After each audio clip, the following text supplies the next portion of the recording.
कधीकधी असं होतं ना, की सगळं काही व्यवस्थित सुरू असतं, पण तरीही एक प्रकारचा मानसिक थकवा जाणवतो. आपलं डोकं, आपलं मन एकाच विचारात अडकून पडतं. आणि आपल्याला वाटत राहतं, की अरे, जितका जास्त विचार करू, तितकं लवकर मार्ग सापडेल, पण खरं तर तसं होतच नाही. उलट आपण अजूनच अडकत जातो. तर आजच्या या विश्लेषणात आपण याच समस्येच्या मुळाशी जाणार आहोत. आणि ह्याच संदर्भात हा विचार खूप महत्वाचा आहे. खरं तर समस्या ही कधीच खरी अडचण नसते. खरा धोका असतो आपलं मन त्यावर कसं रिॲक्ट करतं ते.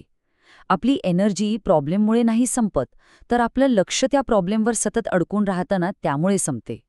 चला तर, आपला आजचा प्रवास कसा असेल ते थोडक्यात पाहूया. आपण आधी विचारांच्या गर्तेचा सापळा म्हणजे काय ते समजून घेऊ. मग आपल्या मनाला या समस्यांमध्ये अडकायला का आवडतं ते पाहू. त्यानंतर यातून बाहेर पडण्यासाठी काही खास टूल्स म्हणजे साधनं बघू. उपायांवर कसा विचार करायचा ते शिकू. आणि सगळ्यात शेवटी मी गोष्टी हाताळते ही एक नवी पॉझिटिव्ह ओळख कशी तयार करायची यावर बोलू. तर आपला पहिला टप्पा आहे विचारांच्या गर्तेचा सापळा. मानसिक थकवा नेमकं येतो कुठून, त्याचं खरं कारण काय आहे, हे आपण इथे समजून घेणार. बघा, मानसिक थकवा हा कधीच त्या मूळ समस्येमुळे येत नाही. तो येतो कारण आपलं लक्ष त्या समस्येवर पूर्णपणे अडकून गेलेलं असतं. आपलं मन एकाच जागी अडकतं, सतत विचार करतं की काय चुकलं, आणि मग पुढे कसं जायचं हे सुचतच नाही. आपली सगळी मोटिवेशन, सगळी प्रेरणाच निघून जाते. आणि अगदी छोटासा निर्णय घेणंसुद्धा डोंगराएवढं मोठं काम वाटायला लागतं. आता पुढचा मुद्दा, आणि हा खूप इंटरेस्टिंग आहे. आपल्या मनाला समस्या का आवडतात?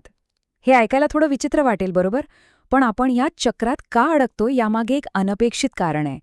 ही आपल्या मनाची एक जुनी सवय आहे, एक प्रकारची संरक्षण करण्याची पद्धत, जी आता मात्र काही कामाची नाहीये. इथे ना, दोन वेगवेगळ्या मानसिक अवस्थांची आपण तुलना करूया. एकीकडे आहे समस्यांवर अडकून राहणं. हे आपल्याला कसं वाटतं? प्रोडक्टिव्ह वाटतं. असं वाटतं की आपण काहीतरी करतोय. एक खोटा कंट्रोल मिळतो आणि सगळ्यात महत्त्वाचं, ती एक ओळखीची, सेफ जागा वाटते. याच्या अगदी उलट दुसरीकडे आहे उपायांवर लक्ष केंद्रित करणं. यासाठी काय लागतं? कृती, अनिश्चिततेला सामोरं जाण्याची तयारी. आणि मग याचमधून खरा बदल घडतो. तर आपलं मन असं का वागतं? कारण उत्क्रांतीच्या काळात ते 3 गोष्टी करायला शिकलं. धोके ओळखणं, ओळखीच्या गोष्टी शोधणं आणि प्रत्येक घटनेला अर्थ देण्यासाठी एक स्टोरी तयार करणं. म्हणूनच भविष्यातल्या अनिश्चित उपायांपेक्षा सध्याची ओळखीची समस्या मनाला जास्त सुरक्षित वाटते. चला, आता थिअरी खूप झाली. आता आपण प्रत्यक्षात काहीतरी करूया. आपला पुढचा विभाग आहे स्पष्टतेसाठीची साधनं. हे विचारांचं चक्र तोडायचं कसं आणि आपल्या मनावर पुन्हा नियंत्रण कसं मिळवायचं यासाठी काही प्रॅक्टिकल पद्धती पाहू.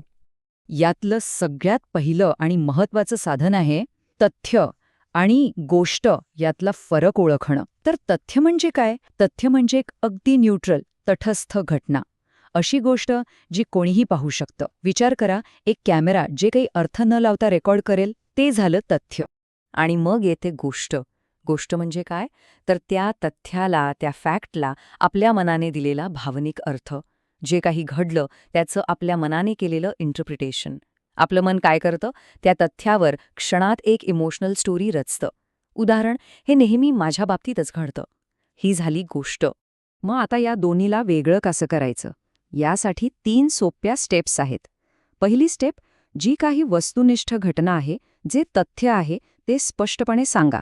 दुसरी स्टेप, तुमच्या मनाने त्याभोवती कोणती भावनिक गोष्ट विणली आहे ती ओळखा. आणि तिसरी, सगळ्यात महत्त्वाची स्टेप, त्या गोष्टीच्या खरेपणावरच प्रश्न विचारा. खरंच हे असं आहे का?